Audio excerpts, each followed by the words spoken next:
আপনি তো এখনো আগের ড্রেস পরেন, মানে আগের বাসার। হ্যাঁ, আমার যেই ড্রেস আপগুলো সুতির ছিল একদম, যেগুলো হচ্ছে দাম কম, যেগুলো হচ্ছে আমি ওই বাসা যাওয়ার পরপরই কেনা হয়েছিল, সেই ড্রেসগুলো আমি আমার বোনকে দিয়ে দিয়েছিলাম। কিন্তু এখন আমি পরি, কারণ আমার বাবার হচ্ছে এত সামর্থ্য নাই। আর আমি এখন যেই টুকটাক কাজবাজ করতেছি, এইগুলোও তো আমার ড্রেস। আমি যে ওইখানে থাকছি, আমি কি কোনো কিছু করি নাই? ভিডিও আমাকে নিয়ে বানাই নাই? আমি ভিডিও বানাই নাই, সেখানে আমার হক নাই? সেই বাসার মানে সেখানে আমার ইনকামও আছে, সেখানে আমার ইনকাম আছে বিধায় আমি সেটা গলা উঁচু করে পড়তে পারি। কারণ আমি যদি ভিডিওতে না থাকতাম, অবশ্যই আমার কোনো সেখানে রাইটস ছিল না।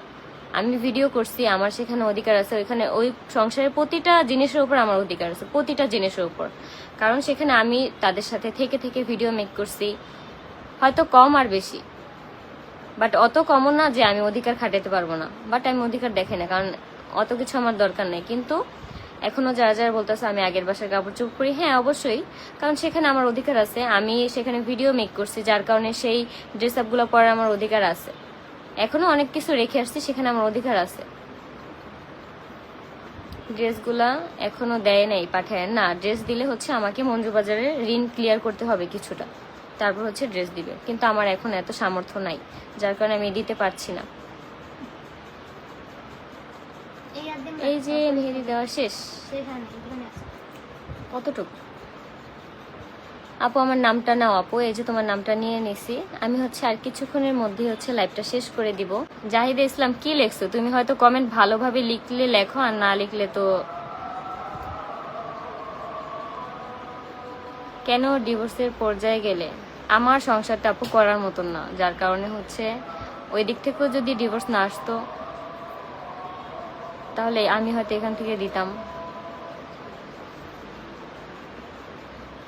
আল্লাহ ভরসা আপু, হ্যাঁ আল্লাহ ভরসা। আপু তোমার কি কাবিনের টাকা দেওয়া হয়েছিল? না, আমার যখন বিয়ে হয়েছে তখন হচ্ছে 50,000 টাকা হচ্ছে উসল লেখা হয়েছিল, বাট ওটা আমার হাতে দেওয়া হয়নি। আর যে 50,000 টাকা আছে সেটার কথা আমি বলছিলাম যে আমার কাবিনের টাকা কবে দিবে। তাহলে আমার ওই যে উকিল যা পড়ছে, তো তখন নাকি তাকে বলছে যে আমরা কোনো কাবিনের টাকা এখন দিতে পারবো না, পরে দিতে পারবো, যদি আখির মন চায় তাহলে মামলা টামলা করুক। এই সামান্য 50,000 টাকার জন্য মামলা আমি করতে পারবো না, আমি এত ছোট লোক না ভাই।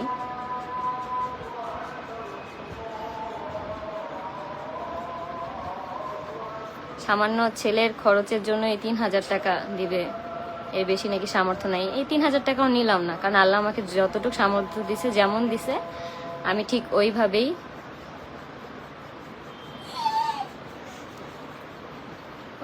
হচ্ছে আমার ছেলেকে আমি বড় করব। যেই 3,000 টাকা দেওয়ার কথা হয়েছে, আমি হচ্ছে আমার উকিলের মাধ্যমে জানাই দিব যে 3,000 টাকাও জানি না পাঠায়, লাগবে না কোনো খরচ।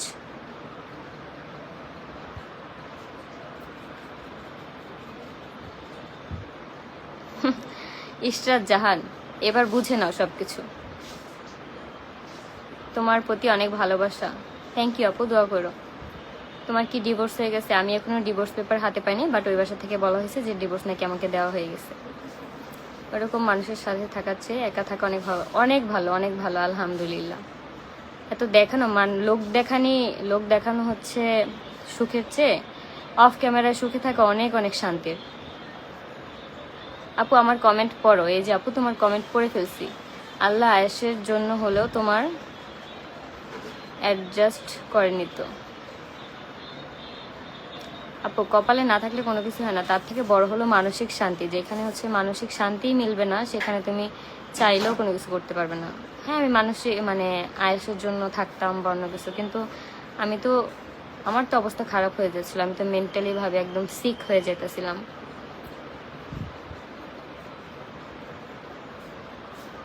3,000 টাকা কোনো কিছুই লাগবে না। হয়তো আমি এই কথাটা এখনো জানাইতে পারিনি, বাট হচ্ছে আমি আমার উকিল আপুর মাধ্যমে জানাই দিব যে আমার ছেলের কোনো খরচই লাগবে না। আপু আমি আয়েশের জন্য একটা গিফট পাঠাতে চাই। অবশ্যই আপু আমার পেজে ইনবক্স করে রাখো, আমি হচ্ছে রাতে চেক করব। প্লিজ আপু। হ্যাঁ আপু বলো।